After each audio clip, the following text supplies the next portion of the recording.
have an amazing speaker to start off this morning. His name is Larshans. And since about 1.5 years, he's the Chief Sustainability Officer at Larshans. And Larshans is a family-owned Swedish recycling company operating in 6 countries, so it's pretty big. And Per brings almost 30 years of strategic sustainability work from his previous employer, Max Hamburgers, and we're going to hear more about that. And Per, he's an extremely determined game changer in this field, as you're going to see. And when I spoke to him prior to this symposium, I got the distinct feeling that we all need to buckle up and be prepared to be swept away by this man and by his strong and convincing message. So without further ado, please welcome Per. Thank you. And we have need to switch also the computers because I didn't rely really on the Apple computer. If that's hopefully that's not a problem for anyone here. Yeah, that one.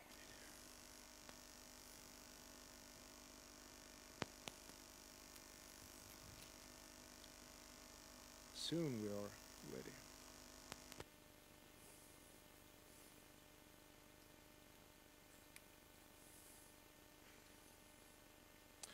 And Susanna, thank you for the introduction. I do believe that the world is changing, and I believe that we, each and every person, have the possibility to contribute to this change. We talk about the circular economy a lot today.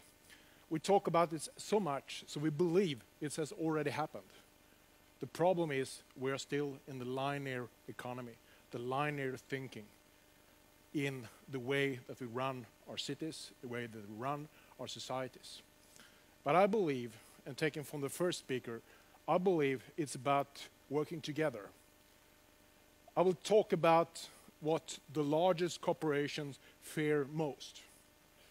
Also what the smallest startups, the innovators, has as a possibility. And the first speaker almost stole my speech. It's about tying together, because that's the only way for the large companies in the future to survive, I believe. I would definitely talk about the story behind the family company Max. I will also end with looking a little bit into the future, talking about the family-owned company Larshans and how the core values of the families contribute how we are running our business. And the value-based society will be the only possibility to create a circular economy. I do remember in 2006, I was then head of human resources at Max Burgers. I had worked with environmental issues, but then the owners of Max said, we would like to take more responsibility. We would like to make an impact because we believe that we doesn't just sell burgers, we sell an ID. And we like to do help the society to change. And then, of course, we had the problem with the global warming. It was all over the news. And they really wanted to understand what will be the problem in the future when it comes to the beef. So everything ended up with an investigation. We decided that we understood that beef in the long term will be very, very hard to sell. If that is the majority of your companies, what you're selling, of course, you understand in the long-term perspective, you will end up in a deep problem. So can you directly go out and say, no, we're going to quit selling beef? Then we'll, of course, be out of business the next day. So the starting point in 2008 was to do 3 major actions. One was to communicate this to our customers. And that became the carbon offsetting, the label. Meaning that we said that this is the amount of carbon dioxide that consists in the burger. You can now make a choice. Do you want to have the vegetarian, do you want the fish burger, or do you still want to eat the beef? So we tried to also talk to the customer and explaining that we see the problem, but we also have a solution. The other thing we said was that we, of course, would like to reduce what we can reduce and show that we take responsibility. One was that we said that we want to just buy wind-powered electricity, nothing else. But then I think the one that will be even more important in the future to do carbon offsetting. And not just about transport, not just about our own emissions. We need to take everything in consideration, from the farmer's land all the way to the customer's hand. And this is done by reforestation projects in Africa. Then in 2008, just before we launched this, the CEO of Max said to me, because I was doing the whole research and came up with the solutions. He said, Per, you have now worked for more than 1 year with this. Now you need to focusing on the human resource side. Hey, you, Anders, you're the head of marketing. You're the responsible. You should put this to the market. The problem was, after 3 months, Anders came back and he said, sorry, this is a dartboard. In the middle, we have companies like Patagonia, other brands that are supposed to be sustainable or that are treated to be sustainable because they have it totally in their DNA. Nobody will believe that a burger business like to work with sustainability for real.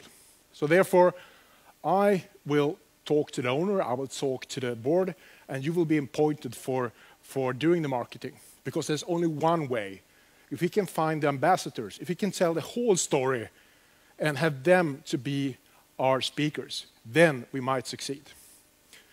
So I will now talk about how we succeeded without a single penny in a marketing budget. Even if Max is a pretty large company, we understood there's a greater force that we can use, and that is, of course, sustainability communication. 1.5 years later, we discovered that Paul McCartney in the European Parliament addressed the whole Parliament and talked about 4 places in the world, and one was, of course, this. In Sweden now, they've started to label food to show the customers the environmental damage rating. So it's giving the people a choice. You're told that, you know, this burger is going to damage the atmosphere to the equivalent of this. And so at least the customers then can look at the goods and say, well, maybe I don't want to buy that. So it gives them the chance to buy sensibly and responsibly. Paul McCartney, a true vegetarian, we really tried to reach out to him and say, would you like to say anything more about Max? He, of course, didn't answer. Because, of course, he doesn't really want to promote any beef consumption. But to have this said, of course, we did succeed to have it spoken out. We had starting to have a reputation that, yes, it's possible, even if you sell burgers, you can take it in a more responsible way. And I will, in the end, explain a little bit about the facts today, how the success now has ended up in a high raise in our sales. But I would like to start with give you the secrets, how we have used societal problems and turned them into business drivers, how we have used collaboration with the society or with different partners to succeed and to gain trust. Because trust, I believe, is crucial if we want to do business tomorrow. The trends we see in society, and these are the 3 trends I focus on when it comes to sustainability initiatives. It's the environmental perspective, it's the social perspective, and what's on the very high agenda today is the compliance question, the ethics and moral. We know about Grand Hotel this week. I don't think they ever have done it before. With the press release to say, we regret that we accepted this customer. So sustainability is no longer just about how can we source, secure that we source the correct things. We also need to understand who are we selling to. And so ethical reasons will continue to be very important. But the winners will be the one that does all 3 on them. And don't say that we are good at it. So rather say that we see a problem, we would like to contribute with a solution, and then find the person that needs that solution, and that person would be your spokesperson. So the question, how is the world developing? This is another example of a large corporation that deeply regret And I believe many people have, of course, also been sacked probably because of this. This is the Dow Jones Sustainability Chart 2015. Before they discovered about, you see on the top, it's Volkswagen. They were thrown out. It was an environmental problem. They have fooled in tests how they tested their engines. But it was not an environmental issue. It was an ethical issue. And this probably has costed hundreds of billion crowns in the end. When we don't have the facts ready, we don't know where it's going to end really. So they have really lost their reputation and really need to do a lot of things. And as soon as there is another small story, they will start talking about the old stories also. So they will live with this forever. So what you do today, you will need to live for in the future. And if you do good things, you can also prosper from it. And I will try to explain how this works. We have the facts. We know how the world is changing. On the left-hand side, we have the 9 planetary boundaries. That's about the environmental perspective. But we see today that it's not enough. You can't just take into consideration the environmental perspectives. You need to take the social aspects also in consideration. So that means that the environmental issues will be the ceiling. The floor will be the social dimension. And in between, that's where you do your business. Now, the problem is, this is very complicated. Is there any way to explain it in a simple way, as simple as possible? And if we can do it simple, if we can then use the force in sustainability communication, then I believe everybody can do it. So therefore, I would like to try to use one letter to describe how I see sustainability and use the power behind it. You know what that is? Churchill, correct. Sir Winston Churchill. And what has he with sustainability? Was he sustainable? Well, anyway, Sir Winston Churchill, I believe he was truly a genius. He received the Nobel Prize in Literature, not in peace, because he was really not a peace person. But he was at the same time bipolar. He was suffering from a bipolar disease. So he could use the force to really fight the Nazi Germans during the Second World War. And I believe that was the reason why they stayed in the Second World War. So they have really a lot to thank Sir Winston for. We will leave Sir Winston just for a second.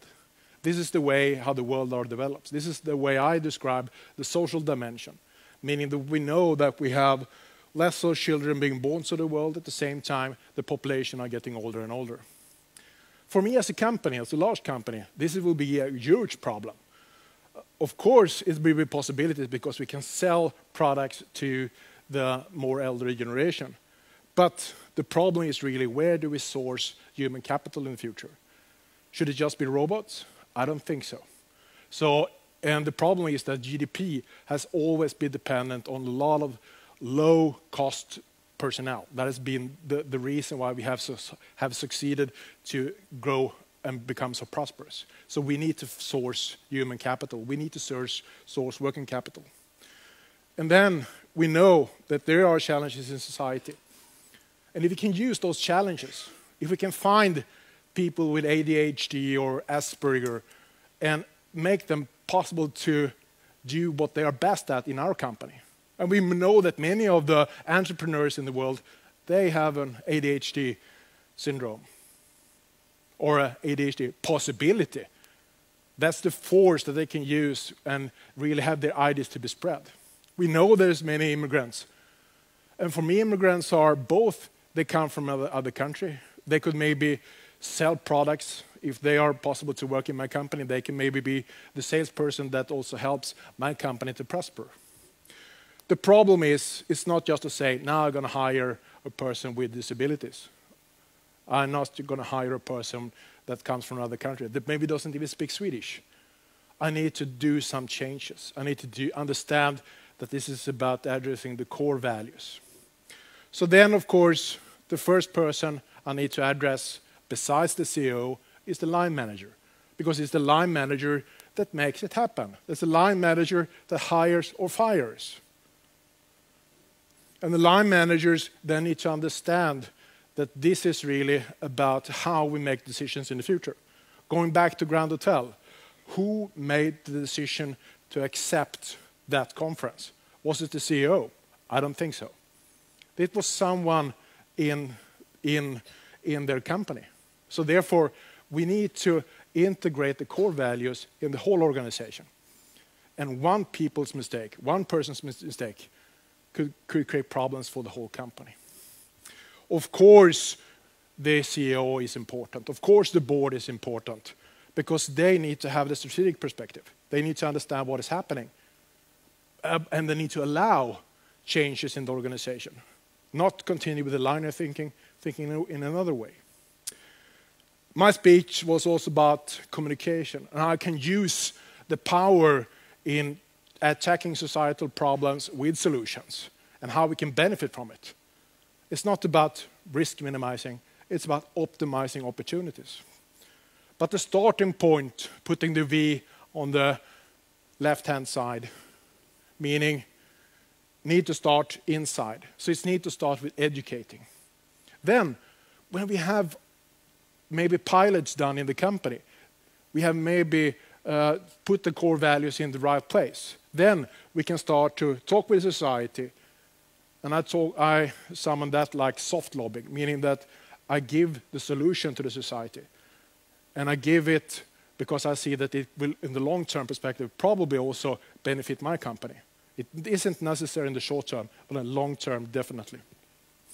And if it also helps an individual, it will create communication by itself. The power behind storytelling. Others will tell your story. This is the social dimension. But the environmental dimension are also interlinked with the social dimension. Then we have the V standing on the other side, meaning that this now looks like a resource funnel. And this is the other way that the society are developing, meaning that we are still consuming more and more. At the same time, we know that natural resources are declining all the time. And there's only one way to solve that. We need to create a movement where we create a circular economy, a circular way of running organizations, a circular way of running our society. But it's very important that the circular ID is included with a detox step. Of course, somebody needs to lose weight, but that's not what I'm talking about. I'm talking about we need to detox because we are creating more environmental problems. That's the challenge. That's our problem. We shall defend our island, whatever the cost may be. We shall fight on the beaches. We shall fight on the landing grounds. We shall fight in the fields and in the streets. We shall fight in the hills. We shall never surrender. Winston Churchill. En mycket speciell person. Bipolär inser man nu. En psykisk sjukdom som passade väldigt bra i det läge England befann sig i. Fruktansvärda depressioner, men däremellan vilken kraft. När Hitler bombade landet sönder och samman, alla ville ge upp, alla ville ge sig. Så sa Churchill ensamt nej. Jag ger er blod, jag ger er svett, jag ger er tårar. Men segern. Det var tur för England att Churchill inte var klok. Hade ni anställt honom?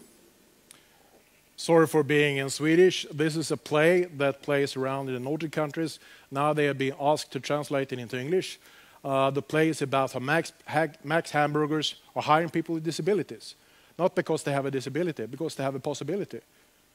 So that is a way of how we continue to then can brand the Max brand. At the same time, they don't need to speak by themselves. And our starting point was really that we didn't address hiring people with disability. We addressed the problem of changing the mindset with our managers. And this is from one of the EU top meetings that I have attended. The small burger business became the example in Europe. But one thing I discovered was they was not really interested about the high CFO or CSO as I was then. What they wanted to meet was the real person. So if you want to succeed in communicating, you need to have the real person to communicate, the one that affects of this. And this is Lars. And I remember the first travel we had to to EU in 2007, there was not a single question after my speech. Then Lars stood up. He had been 50 job tryouts, and the first real job he had was at Samhall, that then started to collaborate with us, and then he was employed at Max.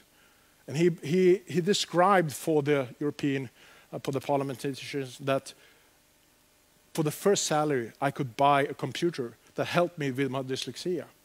He could meet his girlfriend that he later on could marry because of his higher self-awareness, because he had a job. And then, of course, the people understood this is for real. This is a burger business. They don't do it for just money. They do it especially because they want to take responsibility, and they do it for real. And also politicians who liked, over the years, have been like to be connected with us, or sorry, with Lars in this case. But of course, the brand and then also are displayed. But it's the concrete person that make our story to be spread. This is another occasion. This is another of our employees. This is Kenneth.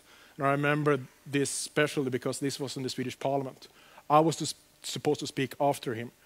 But he spoke about his 35 years of unemployment. But he also spoke about when he was 11 years old. And the teacher in school had given up a task to everybody in the class to photograph what their dream workplace in the future. And he photographed 2 hotels and 1 restaurant. Came back to the classroom and described his dream of working with service. And the teacher said to him, "Great, Kenneth, but forgot this, because you will forever be dependent on social care." And that, of course, was his starting point growing up. He was not really competent at all. Today, the restaurant in Linköping where he works has increased their sales because of his good service, because of the many people that come and have his extra cup of coffee offered by him, or how he takes care of the children. So it's not just about the burger, it's about the service. And after 35 years, he could find his dream place. It was not just me that cried that day in the parliament. It was all politicians. So this was the shortest speech I ever held. I just addressed the importance of addressing the line manager to create people with high self-awareness. I can give you a lot of stories, but I would like to talk about the success also. How do we put this into real money? Because of course, Max is not serving social care. We are serving burgers. And this was our first initiative with the carbon labeling, where we described another menu. It took a couple of years before it really kicked off. And I do remember when this was launched, or just before this was launched. I was no longer in the company, but I talked with the head of marketing. And she explained how she was going in a bus. And she heard about other people in the bus talking about, soon Max is going to launch the new vegetarian menu. And at the same time, they had not put an ad at all in the newspapers. So it was just spread from mouth to mouth. And the day that the new menu was launched, the sales increased over one day just with 20% directly. And some of the restaurants with 50%. Because they find ambassadors that didn't just buy, also talk to others. So if you really have it connected into the core values of the company, then you can use the sustainability also to increase your sales. I probably has taken more time than I should, but I'd like to end, of course, with giving you a little bit hints about what I see about in the future. This is one of the awards that we received. This is in London 2009 when we received the Green Award. But the special thing with this picture is the man on the left. That's Kai Turek. And he was the founder of Terra Communication. But Max has understood that we need really to continue to put the sustainability on the high agenda. So from the 1st of December, he is now accepted and become appointed to be head of sustainability at Max Burgers. So Max Burgers, I can guarantee, will continue to succeed in the future. And the family understand it's not about selling burger, it's about selling an ID. Today, I have taken the victory formula that we formalized in Max and brought it into Ragn-Sells. And what we do in Ragn-Sells is that we doesn't just serve clients with their waste. we also believe that there's a higher cost. We do believe that we are one of the companies that can contribute to a circular economy. The circular solutions will be created together with society, together with our largest clients. We together can create movement. And if I'm going to forecast what's going to happen, that will be a real game changer, will be the SDGs. Of course, we have the Paris Agreement, but this will be more important, because what is happening now is all over the world, laws are being changed. We are changing the way how, and that is very important for companies to understand. And if me as a company also can contribute, maybe the laws will be changed so it also fits my organization, so it fits my future. We are already doing that. We believe it's very important to work closely with the government. This is where we have Ardalan Shekarabi in place, talking about the global goals and how we see that we can work together with the society. Another example of what we're doing is that how we're working with the Swedish environmental goals, where Naturvårdsverket has highlighted Ragn-Sells as one of 4 examples of companies that are addressing the Swedish environmental goals, not just with that we are following them, but we are giving concrete examples how society can develop. So here we have another way of communicating where the authorities talk about Ragn-Sells as a best practice example. And of course, that doesn't cost anything to the market budget either. And these are other 4 examples from the really last 2 or 3 months. The meetings we had with the Minister of Environment, the Almedalen, where we really had the high authority people from Naturvårdsverket in place, where we can talk about not giving us benefits, but how we see that the society are developing and giving solutions for the future. So by that, a little glimpse in the future. And if anyone here is interested in collaborating for a better society, please call me. By that, I would like to say thank you. Thank you.